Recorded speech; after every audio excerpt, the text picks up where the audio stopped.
In the tapestry of life, where every thread holds a story, America in Black and White emerges as a haven for the voices echoing through the heart of our communities.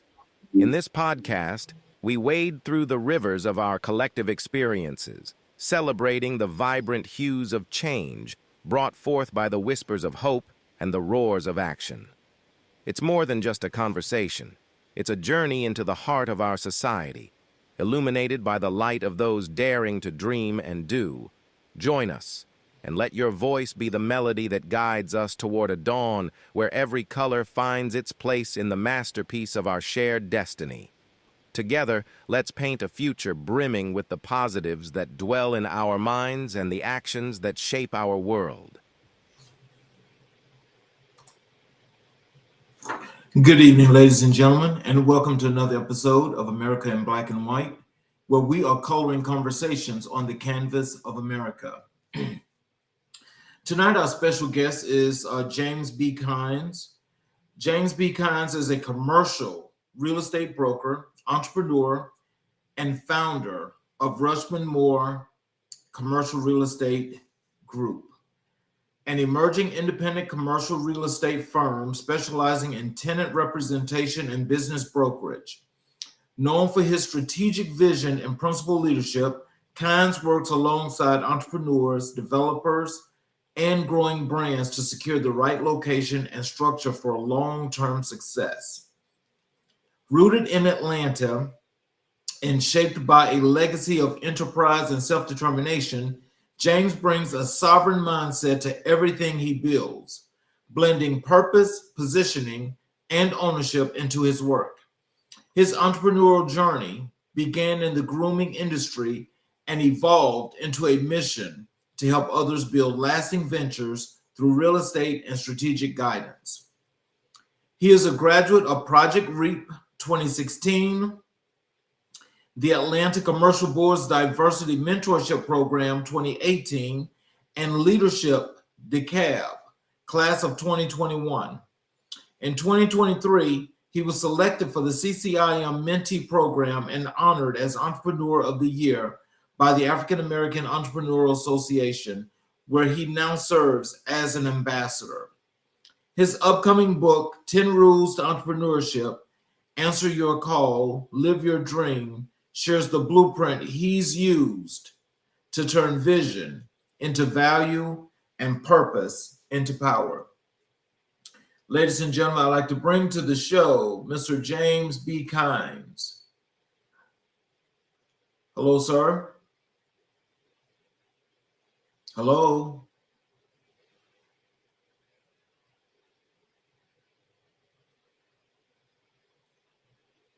Hello.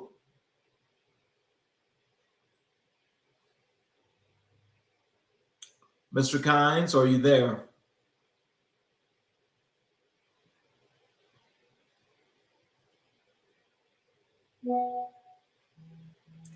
I can't hear you.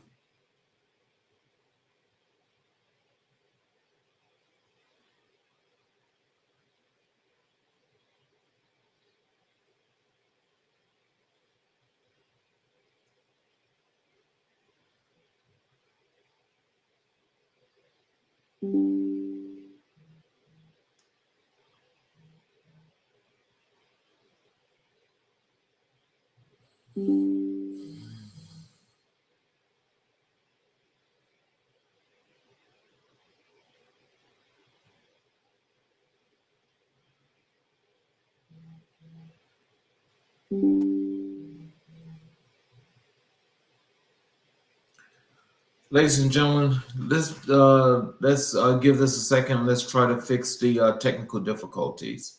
Mr. Kynes is frozen and cannot, his audio and video is not working.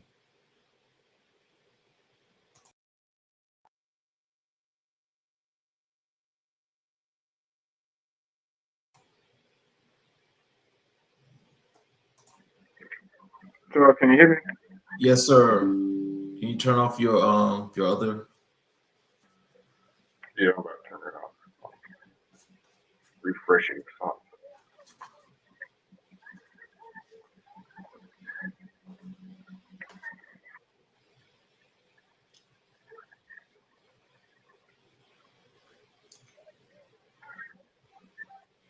All right, can you hear me now? Yes, sir. I can hear you.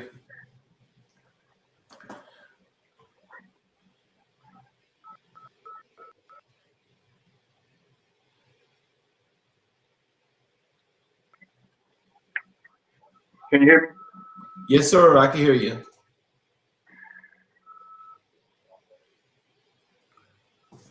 There we go. Okay. So as far as your bio Can you hear me goes, now? yes, sir. I can hear you.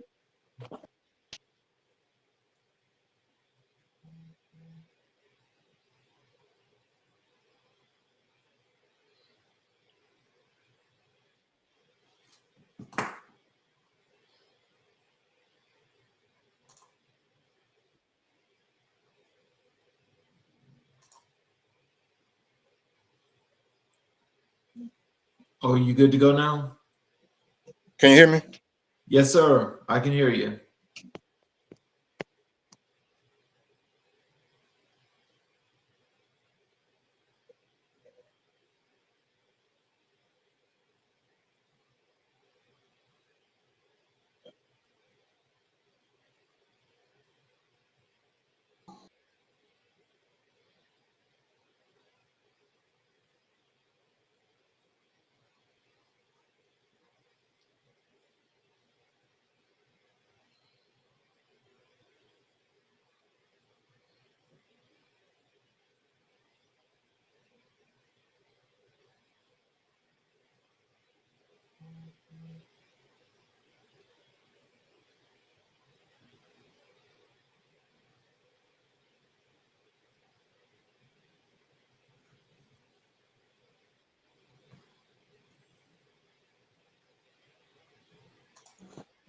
I'm here. Can you hear me now? Yes, sir. I can hear you. Voila. There we go.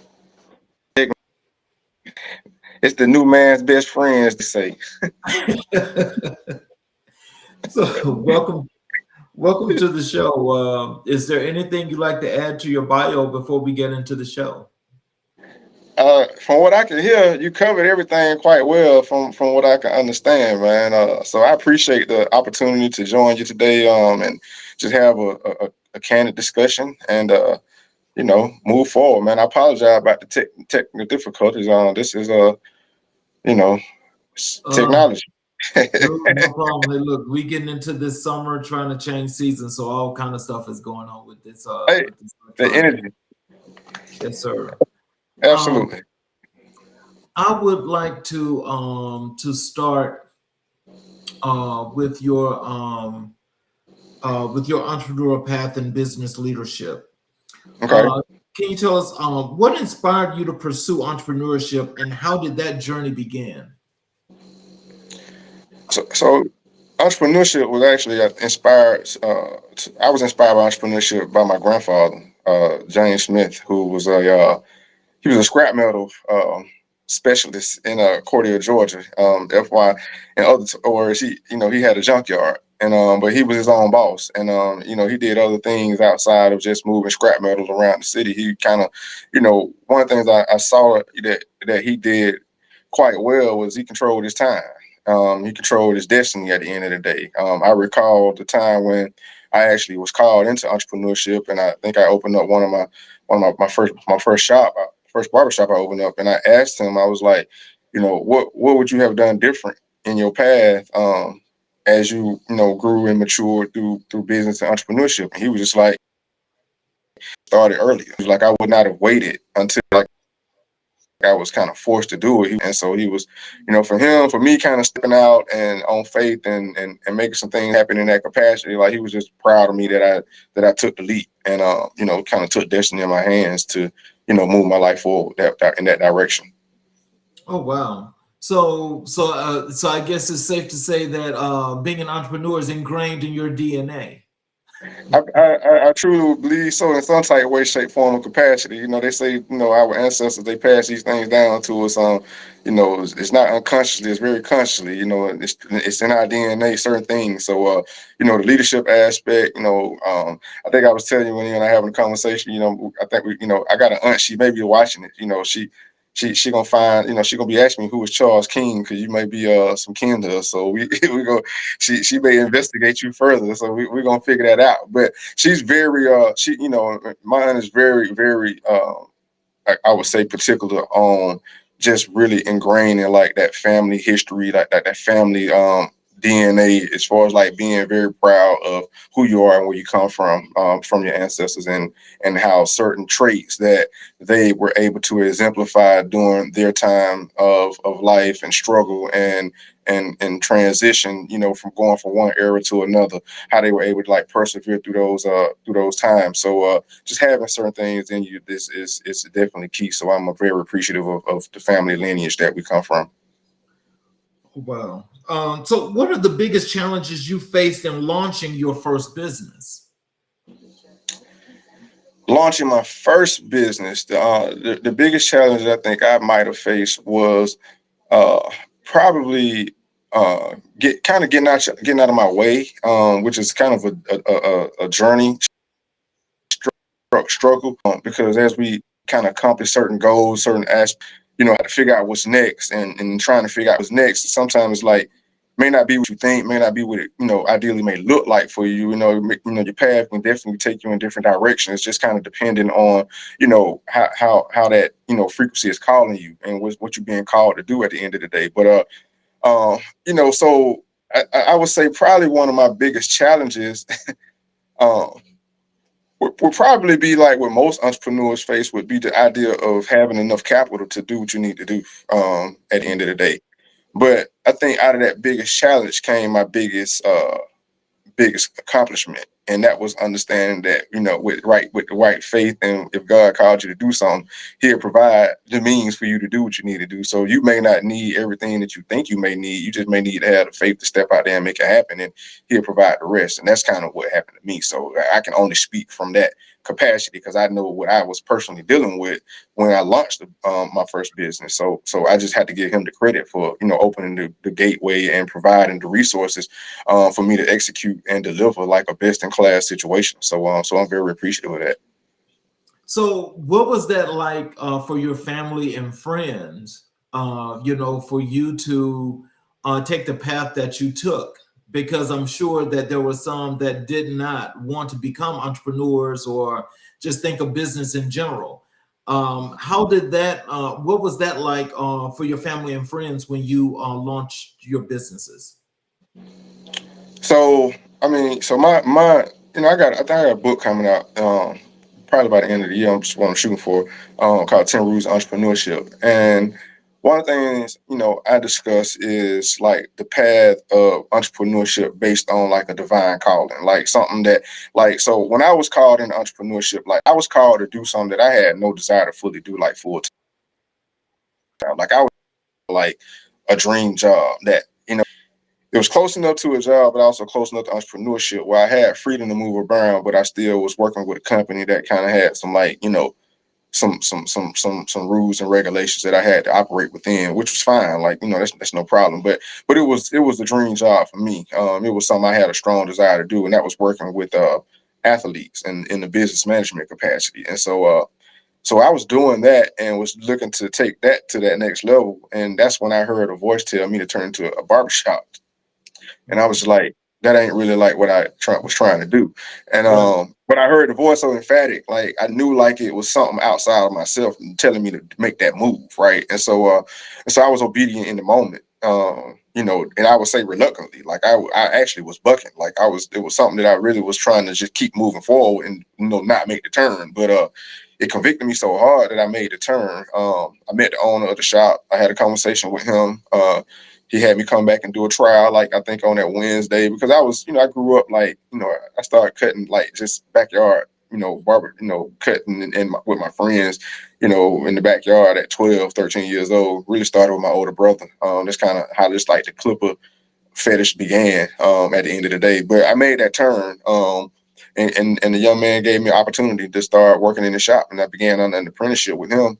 And it just kind of, propelled from there. We ended up moving to Buckhead.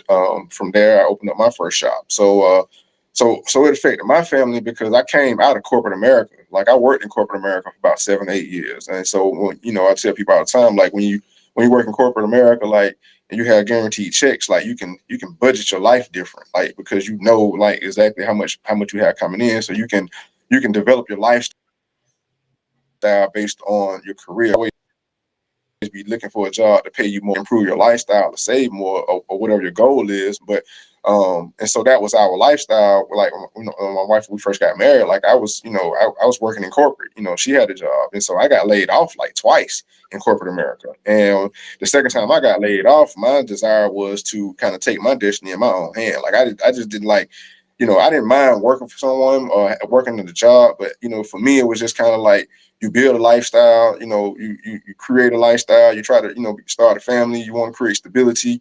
And then, you know, someone telling you that they got to let you go, like, and now you got to scramble to find something else to replace that. And so, you know, when you work in sales, like it can be challenging, but you know, at the same time, it's life. So you have to, you know, you have to make do. And so like the funny thing for me, that the second time I got laid off in corporate, you know, I actually had got a phone call from a sports agent I was trying to work with. And so this guy called me the same day that I got laid off and was offering me the opportunity to come work with him as like a runner, and was inviting me to go out of town that same day I got laid off. So for me, I'm looking at it like, this must be happening how it's supposed to happen. Like, you know, I'm like, okay, I must supposed to have, you know, I can remember calling my wife. I told her, I was like, I got some good news and some great news. And she was like, she wanted she wanted the good news first. I was like, well, the good news is I got laid off today. And she was like, well, I don't know what some great news is behind you got laid off. But for me, the great news was I had the opportunity to go pursue something I was passionate about trying to do, and that was working with a sports agent, you know, entering into like the sports management field. And so like, so one opportunity closed, another one open. And so, you know, with that being said, like, you know, it has definitely been a roller coaster for my family. You know, starting a business and then it may not work out. You got to go back to the drawing board. You got to start over and find something to kind of keep things consistent.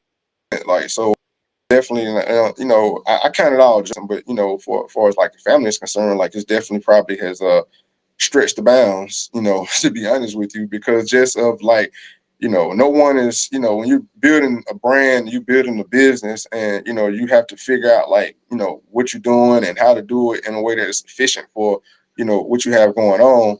You know, it can create challenges, especially like when you're dealing with things, you know. So I went from working, you know, in corporate America where like I was getting, you know, checks and commission checks, things of that nature, to going into like a situation where like I was, you know, becoming a partner in the division of a company, and they were kind of like paying me, you know, here and there on little jobs I did, to go into a barbershop. Now it's like cash accumulation. Like now I have to accumulate cash by dealing with clients at the end of the day. So I always say like that obedience like was what positioned me, like, because if I wouldn't have been in the barbershop and had a desire to get back into like the transaction world, I wouldn't be a real estate broker and operating a commercial real estate firm to this day. So at that seed in obedience is what propelled me to be in this position, you know, of operating a emerging commercial real estate firm. So, what advice could you give to some inspiring entrepreneurs that are watching this show tonight? What are some advice you can give them for some things, that some do's and some don'ts, and some things that they probably want to look at as before they actually jump into this real big pond of fish? Some dudes, write down your vision. You know, write down your goals. Write down what it is that you are seeing, that you're desiring to do at the end of the day. It kind of starts with kind of flushing out these ideas, because how it started it may not end up like that. So you have to get started. Like, and so that would be the number thing, is get started. A lot of times we hold ourselves up because we don't own what that getting started looks like. You know, getting started looks like. So you have to kind of identify what that is that you may, you know, have a desire to go into the business to doing. Like, again, for me, like it was like a hobby of mine that started out, that turned into something where I was able to build like a really decent clientele, as well as it propelled me into just a career field that I think has unlimited, you know, opportunity at the end of the day, being in commercial real estate. So some don'ts, I would say, I won't say don't, I say choose not to. choose not to listen to people that's trying to tell you what not to do if they haven't walked that path or been in that position at the end of the day. A lot of time people project their fears on those who they think that may, it's considered out of it comes as caring and concern, but at the end of the day it is it is someone that is projecting the fear on you about what it is that they are afraid to do because of the fear that they have that it may not work out for them. So they trying to protect you from you failing or doing something that may not work out to the level that you desire to work out. And so they're trying to protect your emotions in a caring type way. But so you have to like understand like what it is that you're passionate about, and be passionate about it so much that you can be dogmatic and tunnel vision about it to pursue it at the end of the day. So by all means, and sometimes that identifying what that call is or what it looks like, if you have no clue. Now if you're a great cook and you cooking as a hobby and everybody telling you your food good, like you might have a seed of an idea or something that you may need to find, create a niche in, if because a lot of times it may be something that we don't have a strong desire to do as a business, because sometimes if you do it as a business, again, it takes the fun. But again, on another note, to do, you never work a day in your life. So it's kind of, you got to, understand once you find that passion, find that lane that allows you to operate in that capacity, then you definitely are able to move forward and take full advantage of all the gifts that God has given you. Okay, so can you describe a pivotal moment that shaped your philosophy as an entrepreneur? Pivotal moment that shaped my philosophy as an entrepreneur.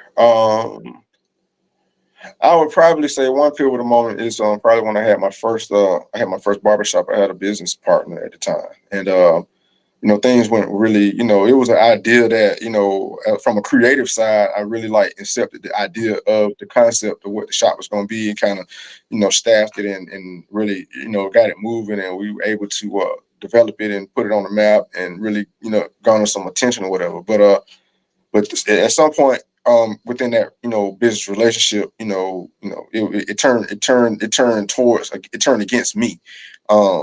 And at the end of the day, I was left like, I was kind of put out of my own situation by a business partner. But it was like when I left, I couldn't take anything that I created with me. Like that was like that was I created the brand, I created the concept, I created like the whole layout for the most part. He financed it, and that was that was the number one thing. He was the financier. And so when it came to like doing like certain business ethical things, although we had a contract, we did have a contract, we had an operating agreement. That didn't stop the what me from him as far as the nationals and putting me out, and so it was, it wasn't what it looked. I was just, I just kind of I just held on to my faith at the end of the day, and so the pivotal moment for me at that point in time was, if you are a creator, own what you create, so that you can and if you own a brand, a creative brand, own your brand, so that whatever you do, your brand can go with you. You can maneuver your brand however you desire. At the end of the day, you can always do a joint venture with someone, and if the joint venture don't work out, you can pick your brand up and move your brand with you. But protect your brand, protect your creativity, and protect what you have been given at the end of the day. And so that was the lesson. So when I opened up the Kings of Atlanta, the Groom Lounge Spa, everything else after that, like, I own like relatively 100% of my companies, my brands, like, so however I need to maneuver with them, take them where I need to go with them, I can do that. I don't have to really ask permission for nobody to make things happen with my brands. Wow, that's really interesting because with partnerships, I know they can go a lot of different ways. So just in this particular case, I'm assuming that you probably was a young fellow. So Definitely got so like at that point and the things that you were creating, especially building a brand, and when you left and you weren't able to take anything, how was he able to capitalize off the things that you had done prior to leaving? Well, God don't like ugly.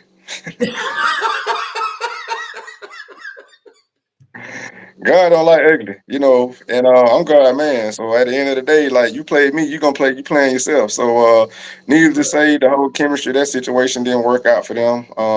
You took the key catalyst out the situation on flourish. Without it, it didn't work out that way. So needless to say, that didn't last long. I was on to my next. I was on to my next venture. The one thing I left with was my ability to create, and so I created something bigger and better than I did the first time. And so that was kind of like that was my aha. Like it didn't take off too much further after I left. But I took off, and the next thing I did, relatively took off too until we closed that until we're working on the next phase of that situation. So we thankful. We can create.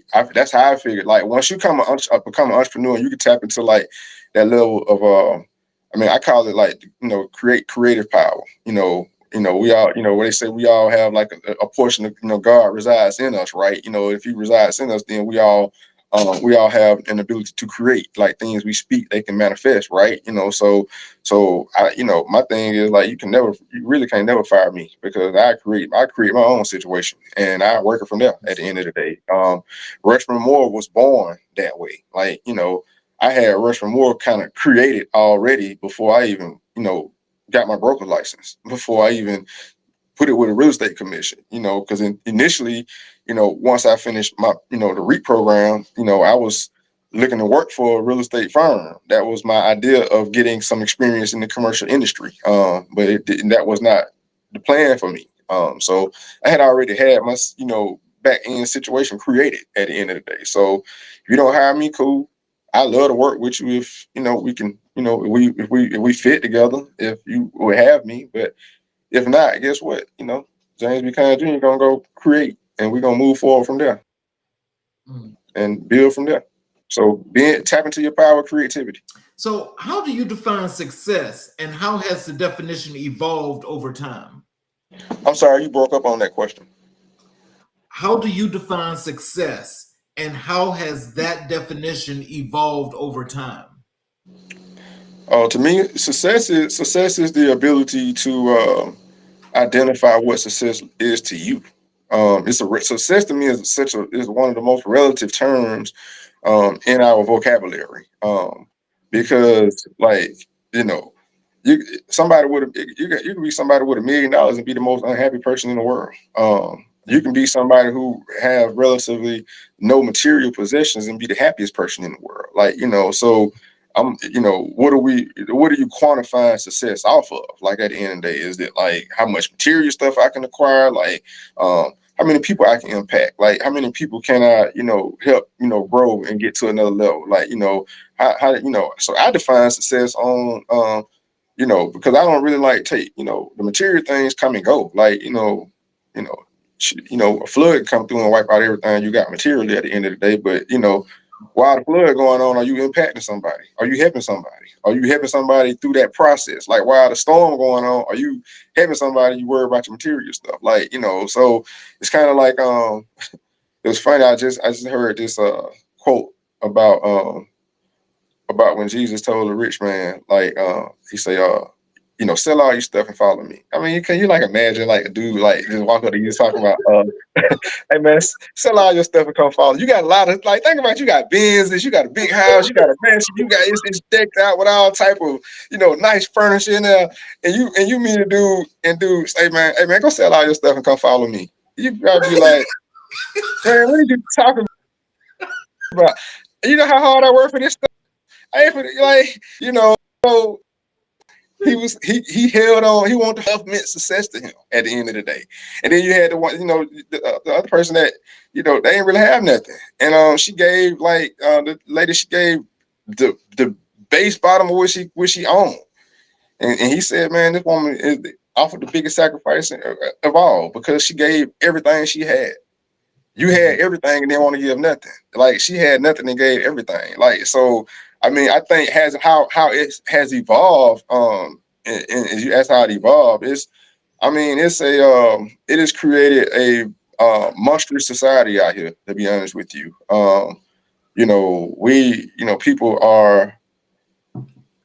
People worship material things to no ends. I mean, I'm no judge of men by all means, because I'm definitely not perfect, but I just like see a lot of, people do a lot of things for just material things to be perceived as successful at the end of the day.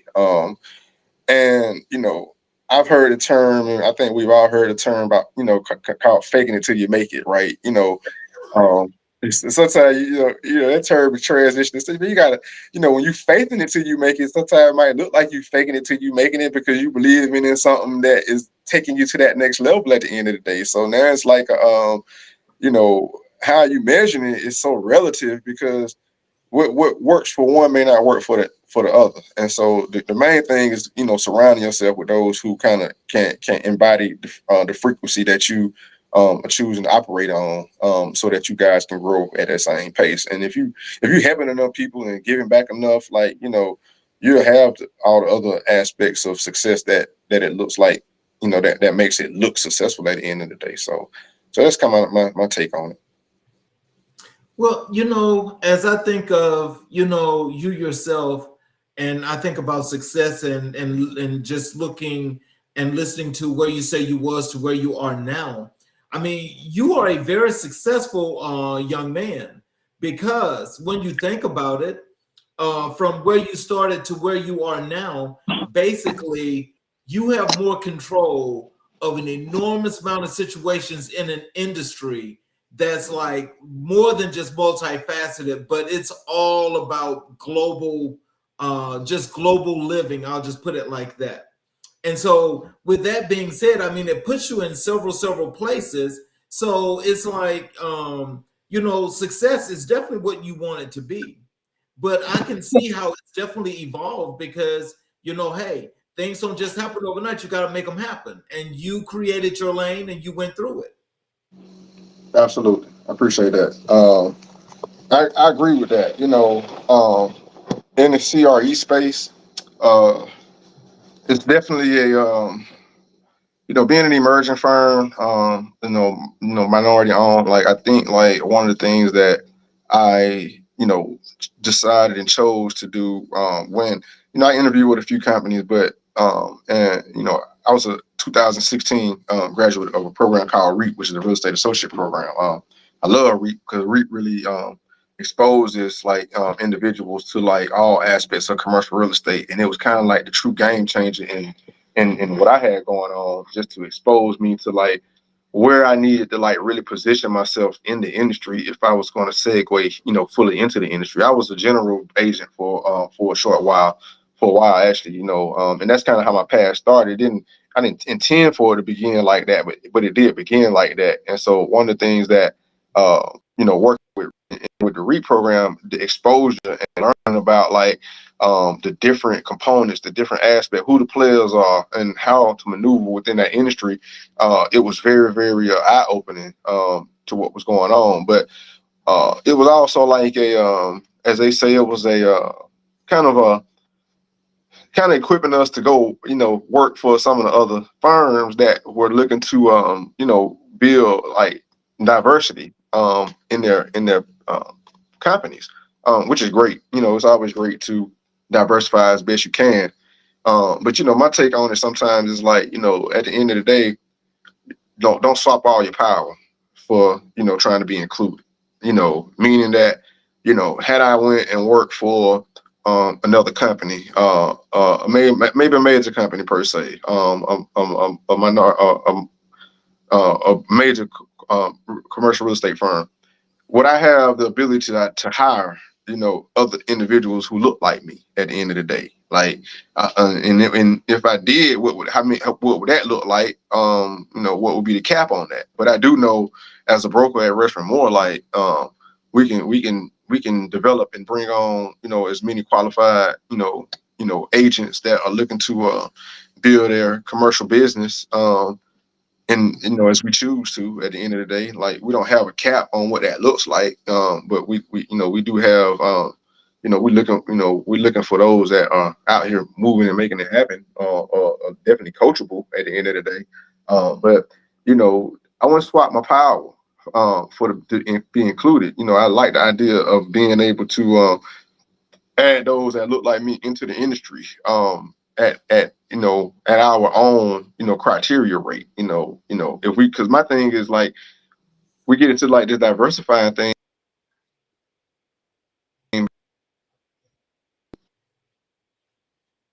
We want, you know, if we want people to have a certain look, certain themselves before we bring them into the industry. Like so because now we don't, you know, we get to the point where we don't want somebody messing it up for the rest of us. That's what the overarching mindset can be sometimes. Like so now you starting to see like, you know, so much diversity that it's a beautiful thing. Like, you know, I go to certain networking events, I see, you know, sisters, I see brothers with dreads, I see sisters with their naturals. Like we all working in the commercial space in some type, shape, form, capacity, just really navigating our paths, just really looking for opportunities to work with each other, as well as expand outside of our sphere of influence to grow business in a different direction, doing transactions, you know, again, like you say, all over the world. But you know, you said the key thing was pivotal, like being able to put yourself in that position, you know, and one of the things that we've been able to do and we're working towards right now is, you know, we're MBE, DBE, so we're working towards doing more government contracting or and corporate contracting as well from those designations. And we don't know how some of those opportunities are going to shape out in the next 3 years, you know, being, you know, that we got a different situation going on running the country. But we all, hey, we still in position, you know. So the key thing is stay in position. You never know what might pop off and when it might happen for you. So we definitely like those opportunities of you know, like you say, being ready for whatever at the end of the day, and we're thankful for that. Well, you know, I think also something that you mentioned in that response that I think is really something worth mentioning and people understanding is that you being a commercial broker in the real estate industry, I bet you can count on one hand how many brokers look like you that's on that side of real estate, So because that's very difficult. so it's segueing into the space. You know, it definitely was a challenge. Again, I give Reap a lot of credit for over the last. I mean, my class was like 2016. We, you know, had a class consecutively ever since then. Um, it's done a great job, man, of really like bringing us into the fold. Atlanta in itself is, I would say, a different monster in itself, just because the demographics of our city, um, you know, kind of helps in that capacity, you know, allows us to create those types of opportunities. But let me see, let me count, let me actually count though and see how many I do know. What did you say?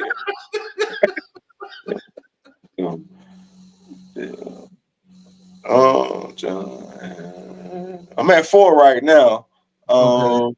Um, I'm at 5. I'm at 6. I'm trying to figure out now. I'm stretching it to get to 7 or 8 right now. Hold on, let me think who else I might know. Because a lot of them I don't know. And then it's like you have to think like, do they own their own firm, or they, you know, brokers for, you know, another firm, you know, at the end of the day. That's So the key. so That's the so key. yeah, so that's what I'm trying to figure out. I know, so I got 6, I think, that I know that own their own brokerages, and you know, they all do well. All, you know, specializing in what they do, man. I'm proud to be a part of that circle of brokers at the end of the day.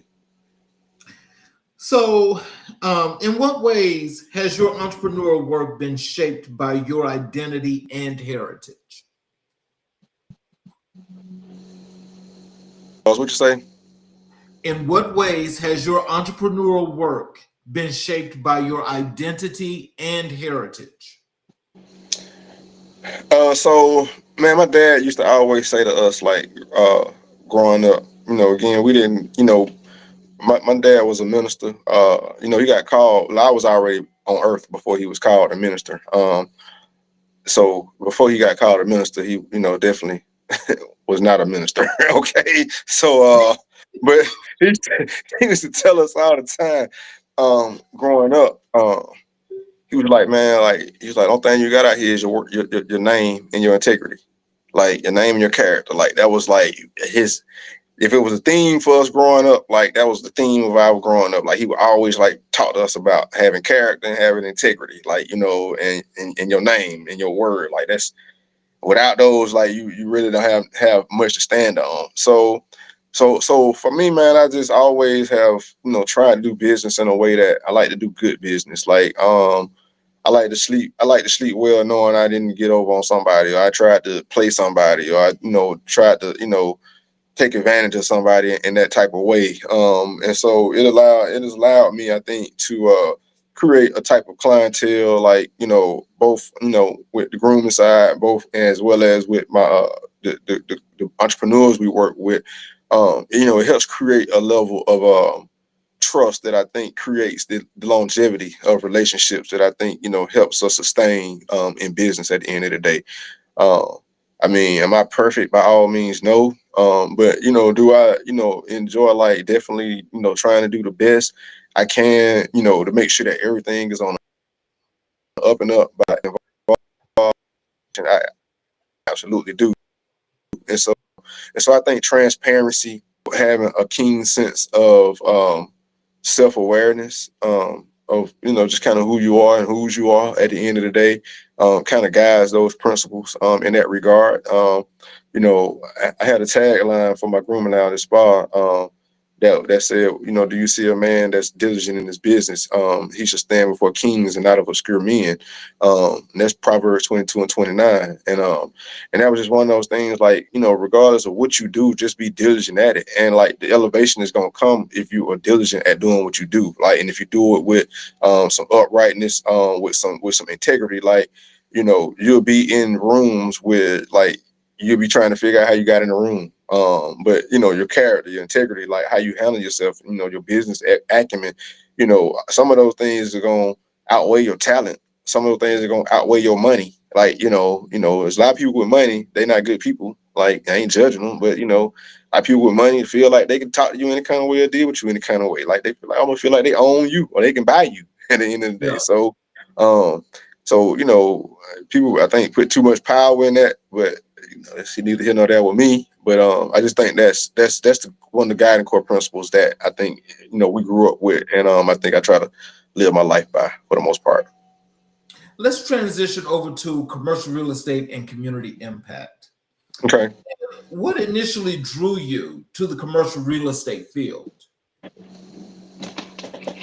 What drew me to commercial real estate was the actual. So let me take that back. So I used to, one of my first jobs I had was I sold Kirby vacuum cleaners, like door to door. Like that was business to consumer, right? When in corporate America, I did I did business to business, which was I sold office equipment from I was talking to C-level individuals, or CEOs, CFOs, those individuals, about their office equipment needs. And so I got an idea of, different ways of doing business, whether it was business to consumer or business to business, right? Now fast forward, like I would say my first client per se in the management world was like my best friend. And he was a performing artist, who I was freshman year of college. He kind of tapped me to like be his manager. And so that kind of started that path. So that's kind of what a bug of entrepreneur kind of kicked in, because I knew I always wanted to be one. I just didn't know exactly what that lane looked like. So he kind of pushed that lane. He kind of nudged the lane for me.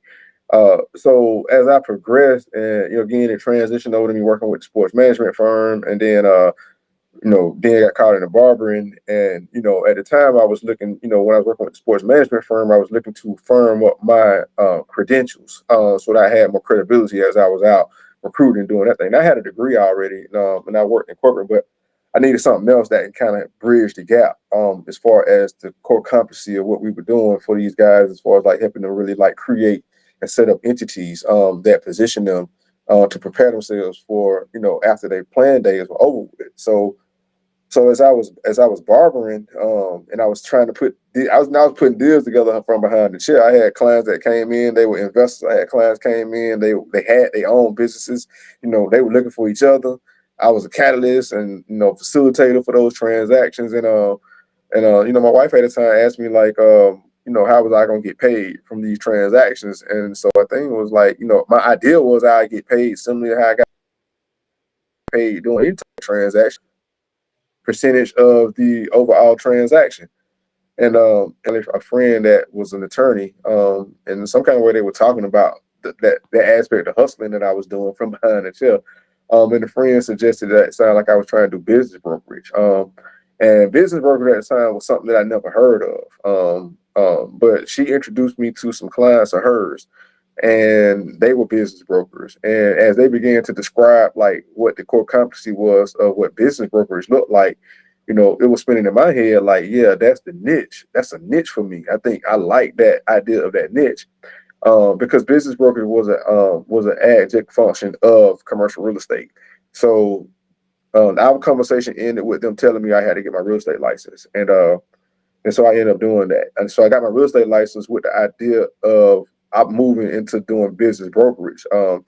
Now, it didn't start out like that. Once I got my license, I actually ended up working with a firm who was a boutique residential firm, which, kind of it put me down a long path of getting back over into like fully being able to do commercial, to be honest, because, commercial firms hire different than residential firms. Like, so if you get your real estate license, you can go interview at a residential firm, and most of them probably pick your license up and hang your license. You pay your office dues, agree to your commission splits, and you keep moving from there. For a major commercial firm, they have more of it's more silo, so they're looking for more specific niche individuals, like um, so as although we do tenant rep brokerage and business brokerage at Restaurant More, like we're relatively business agnostic, so I can kind of work with whoever is qualified, who is qualified, and I can qualify to get into a situation. And so I can span out of rep broker. I can still do landlord broker work. I can list properties. All this stuff I can still do. It's just our lane, shifted us into like working more with the business owners and entrepreneurs at the end of the day. So moving into commercial for me was just like natural because I enjoy doing business to business. I love the analytics of it. As an entrepreneur, I've been through like the ups and downs, the emotional side of entrepreneurship, the gains, the losses, the creativity side, the kind of, you got to pick yourself back up and go back through it.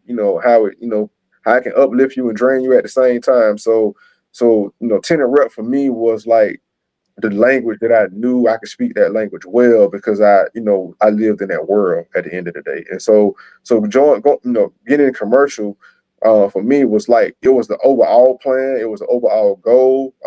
I just kind of took a different, I had to go a different path to get here. But again, like in 2016, like their REAP program, I can't really speak enough about it. It really changed the course of what's going on because I had taken a couple of commercial classes before, so I was familiar with some of the terminology, some of the functionalities. But REAP just kind of it really like opened up the network in a different capacity, which really allowed us to kind of continue to congregate with each other and really fellowship with each other so that we can kind of, hold each other accountable to like the things that we say we want to do as far as being trailblazers and game changers in this industry at the end of the day. So that's kind of how the path has, just definitely moved to where we're just, man, we humping, we pushing out here, and we trying to make it do. So, how has your work in real estate intersected with the efforts towards economic empowerment? How much I work in real estate, and I think that they go hand in hand. I think one of the challenges that we're constantly overcoming is the access to capital within our community, and then like on top of access to capital, being paired to access to capital, like so if I could if I for example take you to SBA center and we sit down, we had to go through things to get you prepared to get to the capital that you may have access to now because you know the right people. Working with the African American Entrepreneurship Association, like that's a game changer in our in what we're doing as far as like helping individuals like really get access to capital at the end of the day. But before we can get the capital, what we run into a lot of is the preparation, having your entities together, having your tax IDs, having your Dun and Bradstreets, making sure that you got your address at a certified locations. Make sure you have like a phone number that is verifiable. Those small things that getting people together on that aspect so that we can get to the capital. Like and that's like the piece of education that I think is has to continue to be pushed because there's too many talented people out here that have great ideas, that have great concepts. And we have to be able to encourage them to push past like the surface level of just thinking that if I do it, my family gonna support me, enough that I'm gonna sustain and grow a business just based on my cousins and aunts and uncles like buying from me at the end of the day. Like my friends, like no, you have to be able to expand yourself outside of your initial sphere. That takes a lot of preparation. It takes a lot of positioning, but you have like you have to see yourself beyond that point to make that happen. Can you share a project that you're especially proud of and why? So, so for me, like that for that question, so this is actually an individual, but this individual, he's a client of mine. Um, I don't consider him a project, but I will say that I enjoy our relationship because he's someone who has kind of walked this path with me from all aspects of like what I do. Like, he started as a client who I was grooming him. I was kind of, but he, was younger than me. He was a very smart guy. And I had some other ancillary brands outside, of my grooming company that dealt with more like men, imaging, wardrobe, stuff like that or whatever. So this young man like really like began to like, embody like all aspects of what we were doing from a male grooming side. Um, Actually ended up helping him. I assisted same way I facilitate stuff from behind. I was facilitating things from behind the chair. I put him in touch with a guy that I knew that was looking for someone with his skill set. Put him in another position, kind of increase his income. So I saw him begin to like grow professionally. Then he began to grow like overall. So then like he came to me about helping him find his first house. So we found him a house, his first house. It was a great deal. I told him at the time he bought the house. If you buy that house, you stay here long enough, you'll make over six figures if you stay in his house.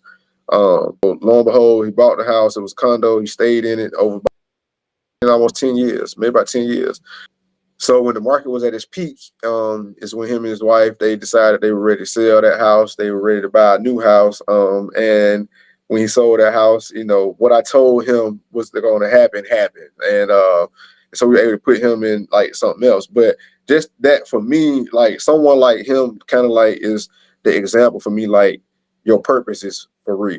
Like you here to like not just impact people one way, like you're able to like maneuver with individuals in multiple capacities, and do it in a very efficient and professional way at the end of the day. And so he kind of helped me really understand like division wasn't a joke, division wasn't a fluke. Like it's people that desire to be around and be in situations or be around opportunities where like they can grow in more ways than one. And so I often feel like even now, like I still got clients I deal with, even though I'm pretty much 100% commercial real estate. I still have clients I see because we just have those relationships. Like these are not like I'm not randomly out here looking for new clients to deal with from a grooming side, but I do have individuals who we have a relationship that although it's grooming involved, it's more like life coaching. It's more like accountability sessions, in a way that we keeping each other empowered to move forward at the end of the day. So it's a beautiful thing. What is the most important lesson you've learned about navigating property deals and development? Do your research and get the right professionals on your team. That's Okay. that will I mean, I used to put that in a nutshell, like that's gonna save you time, money, and headache. Just having the right people around to help facilitate the process to get you in the right position to take you to that next level. Um, I've seen it where, like, people, when you're dealing with mom and pop, from an entrepreneurship level, again, we're dealing with access to capital, and we're dealing with people with possibly limited resources. Like, so it's almost like they have to make it work because, like, this they put all their eggs in one basket. Like, I love it, you know what I'm saying? But it's risky. And so I think when you put the right people around you, they help you really navigate that process in a way that it helps you avoid some of those costly mistakes at the end of the day, that help you sustain business moving forward. So we that aspect of coaching clients, that aspect of dealing with clients to kind of get them on that same page, that's challenging sometimes because people think like they know the best way, but it's like, well, you do what you do, right? We do what we do. All right. So let us do what we do. If we asking for something, like, we got a reason we asking for it. Like, you know, I tell people, like, when I talk to clients for prospects, for example, like, and they want me to start searching for a space for them, I have to start, quantifying, like, are you really ready for a space? And not to say that I don't think you're a good business person, but, like, are you prepared to make this move? Like, do you have 3 months of do you have a security deposit, a first month, last month in the bank? Do you have a year of resources in the bank to show when they ask for financials? Do you have your tax returns done for the last 2-3 years? Like, these are stuff Yeah. that you're gonna have to present for most landlords during the application process, right? So a lot of times, like, I'm not you hire me to work on your behalf. So if I need these things, we need these things. Like, I think one of the things I ask, like, do you have a marketing one sheet? Just it's like a resume for your landlord reps about who you are and what you bring to the table. Like, I like to be able to send them some information so that they can see visually, like, who you are. Like, and oddly enough, man, sometimes it's like pulling teeth trying to get that stuff done. But it makes the process easier. It positions you as a company, as an organization, like, a lot. It puts you in a position of strength, because now it looks like you have your business together.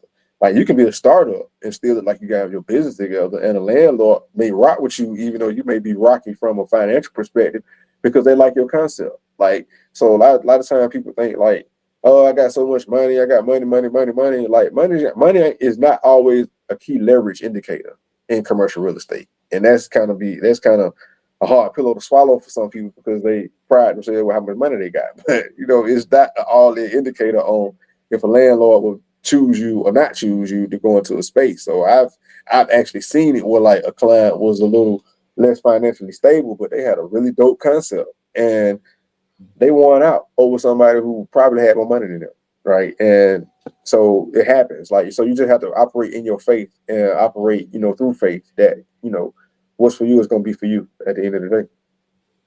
You know something? Before I go on, you said something that kind of like falls into a question I've always had for people here in Atlanta.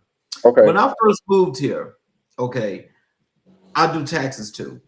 When Okay. I first moved here, I have never seen so many people that have not done taxes for like 4 and 5 years, and they want to get them done at one time. What is that? Is that like just an Atlanta thing? Man, them people, don't be putting that. Them people don't move here. A lot of people handle their out business. You just got them out of towners, man. That's what that is. That's they I was move here. like, You oh move my here. God. look, they obviously didn't have good tax representation from where they were from, but we grew up around professionals. Like, I grew up in Decatur, man. Our parents were professionals. Like we sat with our parents around the table doing their taxes at the end of the day. So we know about doing our taxes. That's them out of town from the Boy, other places, man. That ain't I us. Don't put that on us. know. Don't And come here look, that, projecting that on us. it still happens. And I so, believe it. now it's just a norm now. So it's like, okay, hey, I need to do 3 years worth of taxes. When the last time you filed? Well, I really don't remember. They want you to wear that. They want you to wear that magic, man. They want you to wear magic. Then they want a big refund. Like, you got to go No. and find the write-offs for them. Like, yeah, I get it, man. They ain't from Atlanta though. They from out of town, man. So let's move over to mentorship and leadership. Okay. Who were some of the key mentors in your life, and what did they teach you? Key mentors in my life. So if we start with my father, I stated my father already, like elements of manhood, character, integrity, just perseverance, being able to see that up close, commitment, obedience to a call, like, witnessing that up close. So I had to give my father, like, number one position in that regard. Second would be probably my high school coach, Coach Godfrey, legendary Hall of Godfrey, like 2-3 Hall of Fames. We from Coach we learned toughness. We learned pride. We learned an unstoppable aptitude to win. To prepare to win at the end of the day. The teamwork component, like, is what, one of the things, and just to really have a strong brotherhood with the individuals that you are with. Like, so I would say definitely Coach Godfrey. I would say number 3, probably be a young man named Dr. Johnny Battle. Dr. Battle was somebody who when I did my internship at Warner Brother Records. And it's funny, like, Dr. Battle and I always laugh. He's like 10 years my senior, so he's like my big brother. But our paths are so parallel, in that his father was a minister. He played football, so it's funny for him. Like, when I was on my internship, he was a originator in probably in Atlanta hip hop. He was a founding member of an Atlanta hip hop group, a classic group. But so at the time I met him, he was running the A&R department while I was interning. But I learned enterprising from him. Like, he really showed me how to enterprise, how to kind of like operate in that in creativity, how to maneuver through different lanes and different platforms, being multifaceted. Dr. Battle was somebody who now is a doctor, a Wharton Business School graduate. Definitely has become a powerhouse in the executive world and corporate. Even though he has like true entrepreneurial prowess about himself, he definitely operates in that capacity. But he's someone who definitely showed me like how to operate, in principle, with creativity, moving and maneuvering through different lanes. And our fourth will be who gave me opportunity to start working in his shop, dude named Ernesto. Nesto showed me the real hustle of working, like, hand to mouth when it comes to like barbering at the end of the day.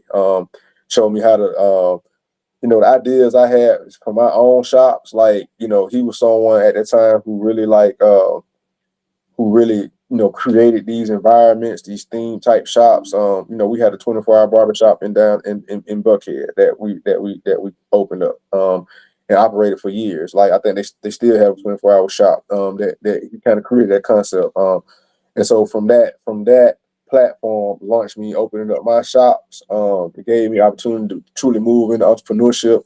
And I say that call is really what made that happen. So I would say those four gentlemen, I would say off the top, and there's definitely some other men in there, but definitely those individuals I would say that's probably my Mount Rushmore of mentors in my life. So why is mentorship such a central part of your work? Again, like these guys I just mentioned, like they kind of showed me, like, it's always great to give back to a willing mind, like someone that's willing to learn, someone that's willing to grow, someone that's willing to, take advantage of opportunities that are presented to them, and do it in a great fashion. It's funny because like my dad probably be like the only one I think probably like have true belief in me from the start. The other guys I think they developed it over learning me at the end of the day. My guy who I started in the barbershop with, it's funny, he placed a wager with the game last long in the barber industry. He lost that bet, but anyway, next time. But so he Dr. Battle, I remember Dr. Battle. The funny thing about him, uh, when I was interning and kind of going through a transition stage with him, I would ride all the way out to Fayetteville just so I can kind of like just be around him or whatever. Man, dude, to have me just standing at the door waiting for him to open up the door. Like, I don't know what he was in the house doing, but I'd be out there just waiting. He'd be to have me outside. Like, I'd be like, I ain't going nowhere. Like, I'm here, so I'm out here. I ain't going nowhere. So, uh, Cole Godfrey just a different. He's just different. Like, he's built so many men, and but just the level of toughness. Like, it's one of the things. Like, if you find a way that he'll gravitate to you, then you did something right. And so, I mean, I'm thankful that we were able to produce some winning situations out there with my team that we played for growing up. But my dad was like that one that I think probably had the most belief in me from the start. So yeah, it was challenging. Those So, humps. how do you approach mentoring the next generation of leaders? I'm kind of a tough mentor because those guys that raised me look like tough mentors too. I think like definitely like in like the commercial the real estate field is just being able to pour back and finding those right opportunities. Like for me, so I coach myself. I coach youth football. My son team growing up, so I'm still around those guys. So I think like mentorship, it expands beyond just like the career field. Like it's about being community based and being involved in the community, so that you show these guys like different options, career field, and able to touch them. So just kind of being out in the community, is a key part towards mentorship and making sure that you're reaching the new age. Because that they different. Like they got nicknames for us now. We up now. Like so you got gray in your face, you got silver in your face too. You might be Papa, you might be up. You know what I'm saying? like you gotta. It's like when you hear that, like being able to embrace that with them and know that if they endearing you with those terms, they trying to get something from you, not money. Mhm. They trying to get some gain from you. They want to hear something from you. Like I done been to a gas station, where like you might ordinarily like clutch your wallet and make sure you protect it before you walk in, and they sit there and they like, hey, what's up? Like they want to talk to you about the product they trying to sell or whatever. Man, they just want some game.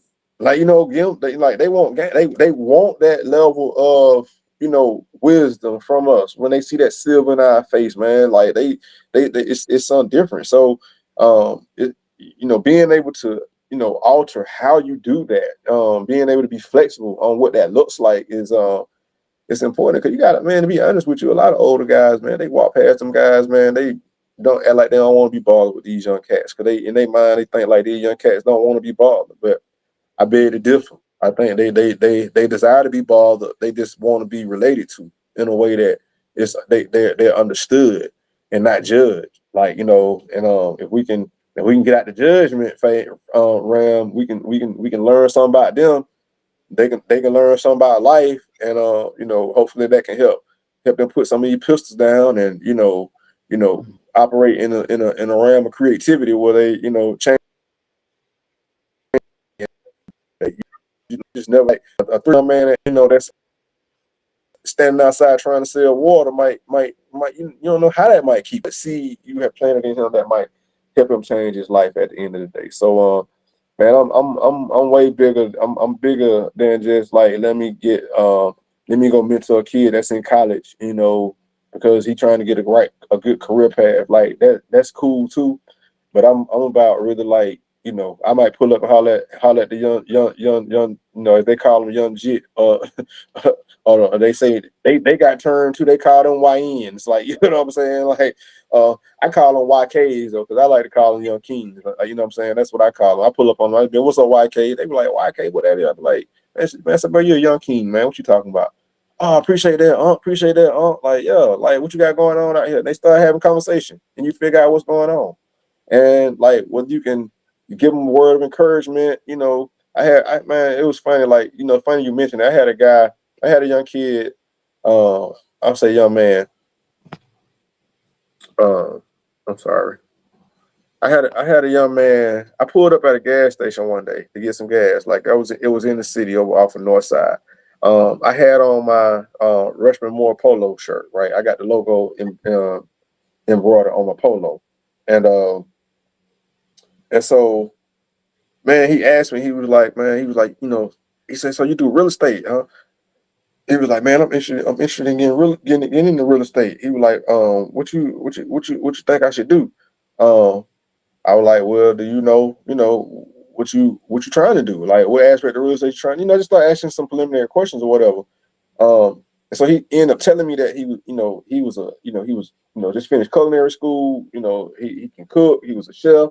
And so, my thing was like, why you not really pursue that? That's if you invest so much time. And his answer to me was like, as far as he was concerned, they weren't producing revenue enough for him. And so my answer to him, my response to him was at that time was like, well, you ain't gonna be just jumping in real estate thinking you're gonna just make money like that. Like, you gonna have to, it's a whole different ball game over here. Like, as far as generate revenue on something consistent. Like, I'm like, you got something that, everybody got to eat.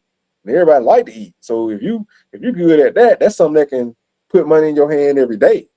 And so I was urging him, like, figure out a way to be creative with what have going on, so that you can feed yourself daily while pursuing the goal of becoming a real estate agent. I didn't want him to think that just because you jumped in when you got your real estate license, and you hold your license with someone, that success was going, the transactions and success was going to be overnight, like, and it was going to replace what you were doing currently, like, so. But it was just the thing that how he stopped me to have a conversation. And, for me, it was like, I'm gonna have a conversation with him at the end of the day, because he was hungry for the knowledge at the end of the day.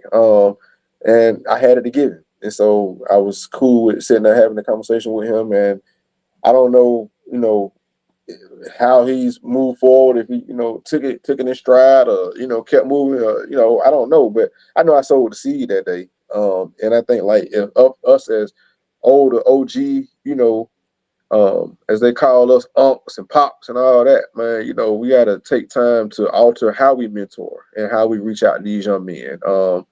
I'm excited to be working with a group called Eagle Economic Organization, where they got a group of young men that are looking to learn about development. And their head queen, Dr. Maya Taylor,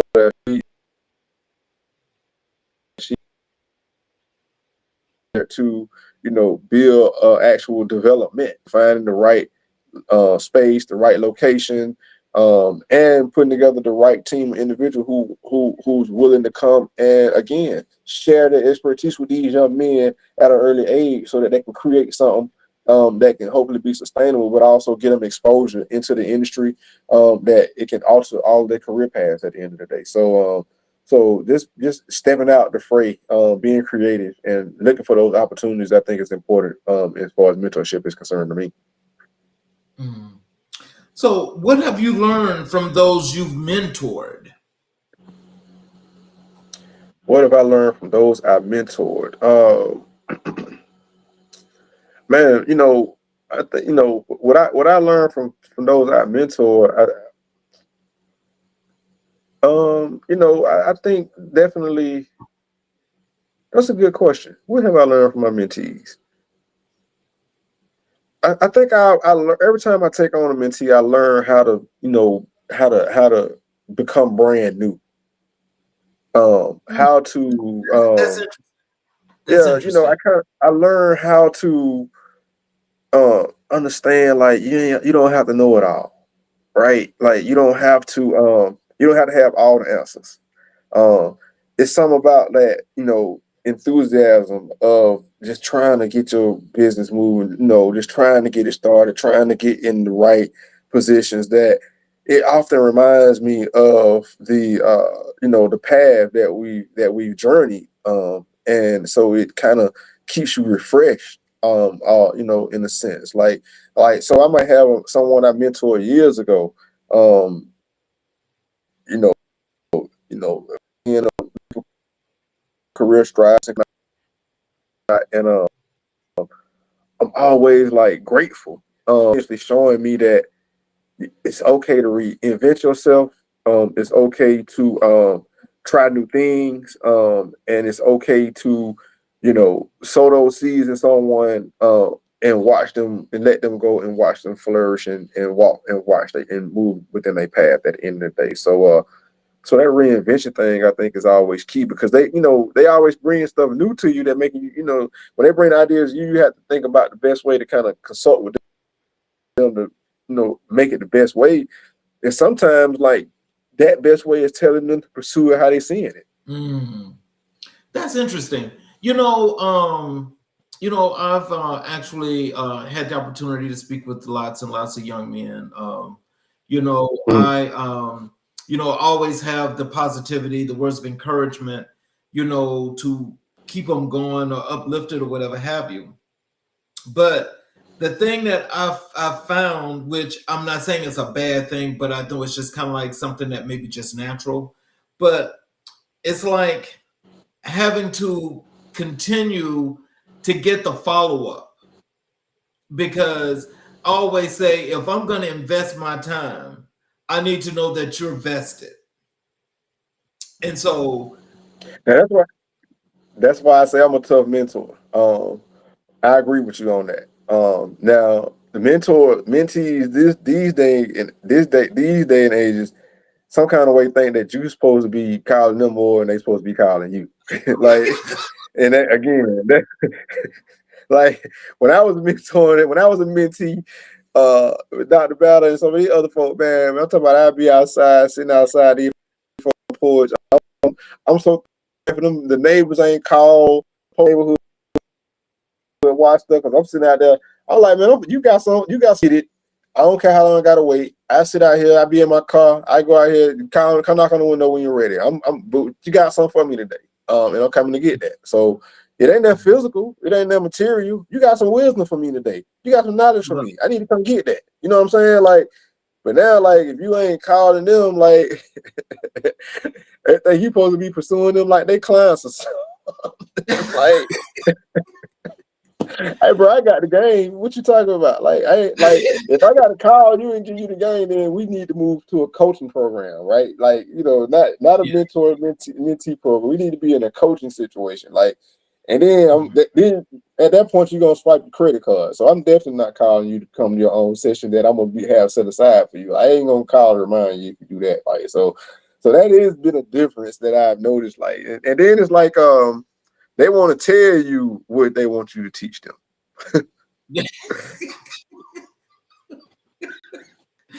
This is what I want you. I need to tell me. This is what I want you to teach me. Okay, do we have this situation in play right now? Because me just talking about this as walking through it like two different monsters. Like, I'd rather be walking through a situation and giving you practical experience at it than hypothetically telling you something. I can do that, though, that make it feel good, but that ain't why. That's not what I desire to be doing at the end of the day. But yeah, it's different. They move a little different, though. We'll say that. And so, when we got a chance to chat, I told you that we do Black History 365. Okay. And when I asked you who was the most influential person in your life and your career, when it comes to Black history, you said it was your father. And can you tell us? You said your father has been described as one of the most influential figures in your life. Can you describe that impact? I think that impact for me probably been just definitely trying to be a great father myself. My father was like he was kind of like the community daddy, and he was a young father. Like this, not and not now. I don't. Now that I'm a little older, I kind of can see the appeal because, like, you know, him and my mom, they started really young. They started young. My older brother and I.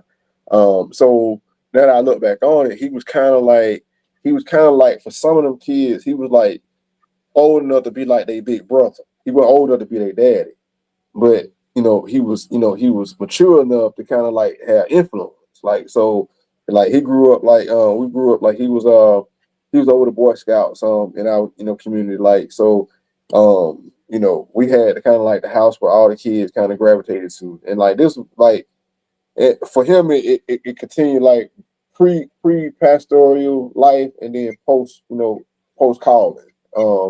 He still became like the everywhere we moved, he was kind of like the cool dad. Like, even though he was a preacher, like he was a cool preacher dad. Like, all our friends kind of like gravitated to him as well.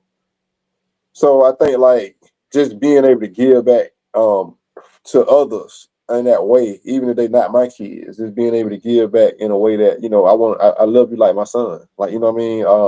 I grew up seeing that with him because he really like embraced like the other kids in the community wherever like we moved to. Like, we moved a couple of times. Like, moved to Georgia, kind of name that created a Cub Scout, Boy Scout chapter up at the church. Grew up in Cordell. My first years I grew up was in Cordell, Georgia, which is in South Georgia. Like he was like that guy in the neighborhood. So like before I was really around like any other guys that really were able to relatively influence me that way. Like, I didn't, I played baseball growing up. But those coaches, like, they were cool, but they weren't cool like him to me. Like, you know what I'm saying? Like, that's why I say probably Coach Godfrey would probably be the one of the coaches for me, because Coach Godfrey was kind of like a second father in a different way. And some of the things that he taught, like as far as just principles of teamwork and pride and things of that nature. But I mean, it was just a different. It was a good experience. I think the different experience, for us, like to have that. For me, I think to acknowledge that, at the end of the day, I don't think like, shoot, man, you see it. Cats get drafted, cats get music awards and everything else. For birthday, like they shout out their mama. So daddy don't really, father don't really get that kind of positioning. You know what I mean? In the larger scheme of things, for the most part, right, wrong, and different. But I think for me, like, they started young again, as I state, and he could have been one. Shoot, man, he could have been a sperm donor. Like it been gone in the wind. Like at the age they were, he could have been gone. But I think one of the things that he tells us all the time was like he just did not have the vision of somebody. I think for me like to this day at the end, and that's a powerful influence for me. So, how did your father's values shape your understanding of Black history and its relevance today? Man, so I laugh at that question because this man here. I don't know if my dad is watching this or not, but I got to tell this story, bro. Like, so I was in the third grade, right? I think I was in third or fourth grade, and there was Black History Month at my elementary school, right? And I was at Avondale Elementary, right? And so my dad had bought me this little guitar, right, to start learning how to play the guitar or whatever. And so for like Black History Month, we had like this Black History program at my elementary school. So, the teacher had this great idea that they wanted me to sing this song, right? It was a cowboy song. So the thing was supposed to be like a black cowboy, right?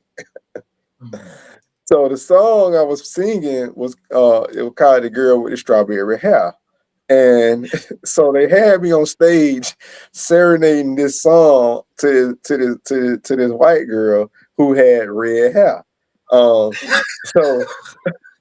so you gotta think that my dad at this time in our life, he's at ITC, which is the International Theological Center, for school.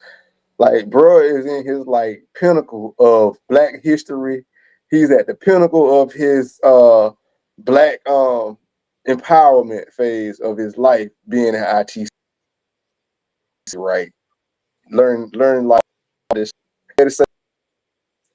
So hot about this situation. Like he grabbed me, like I didn't know why he snatched me like to leave the PTA meeting so fast when we got up out of there, right? But I realized later on he told me, like, he was like, bro, I was about to really hurt some people in there for that what they had you doing.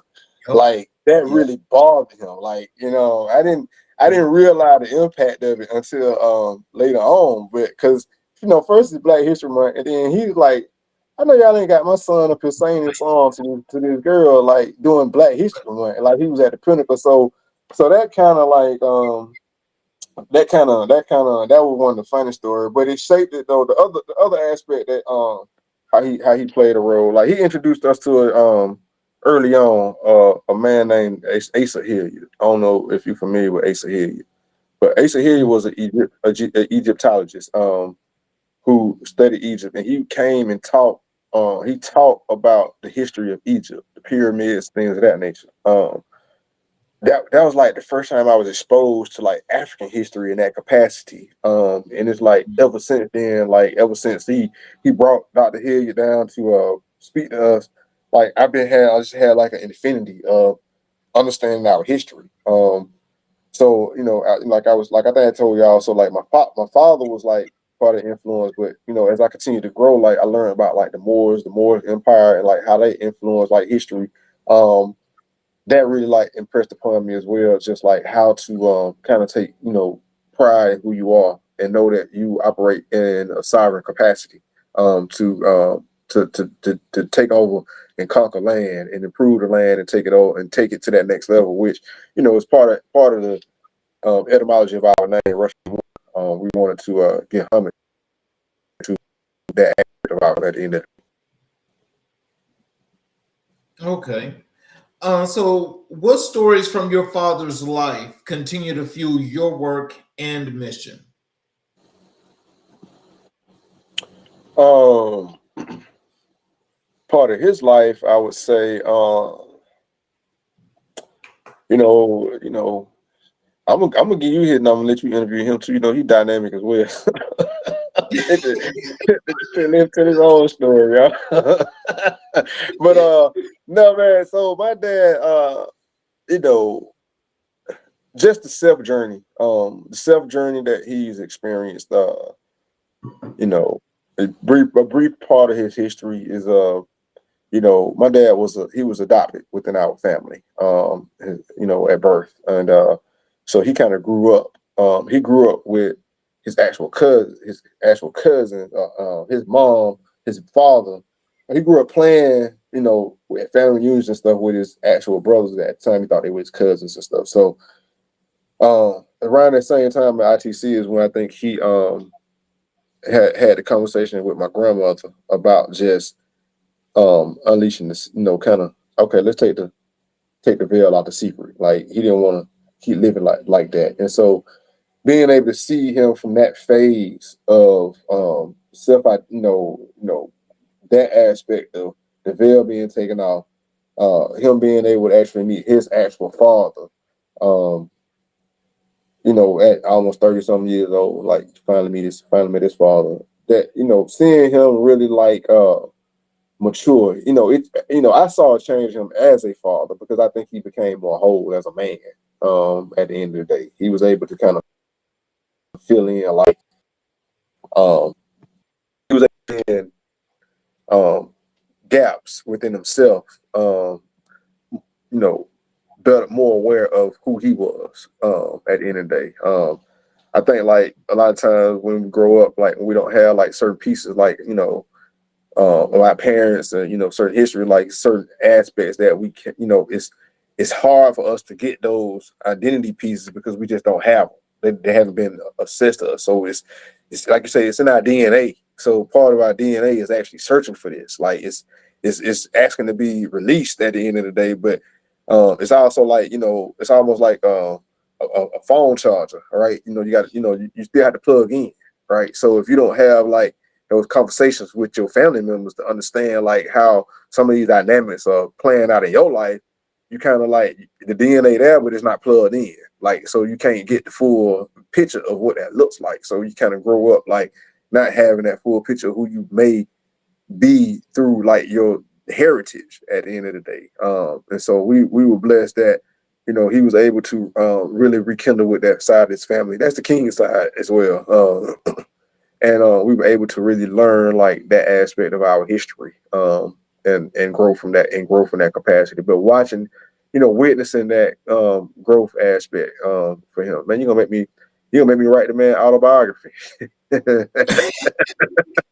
But you I know, your definitely father not. definitely sounds like a fascinating individual.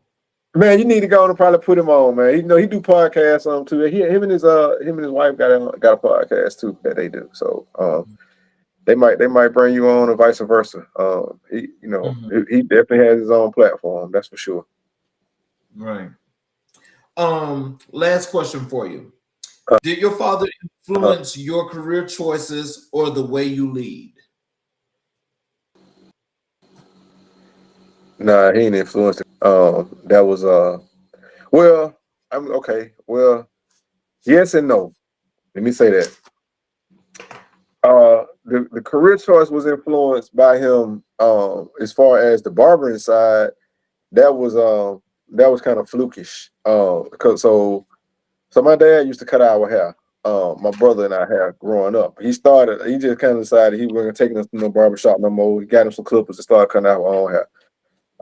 So it got to the point where like my older brother solicited me one day and pulled at me to come and cut his hair one day. And I was like, well, you don't really know what I'm doing.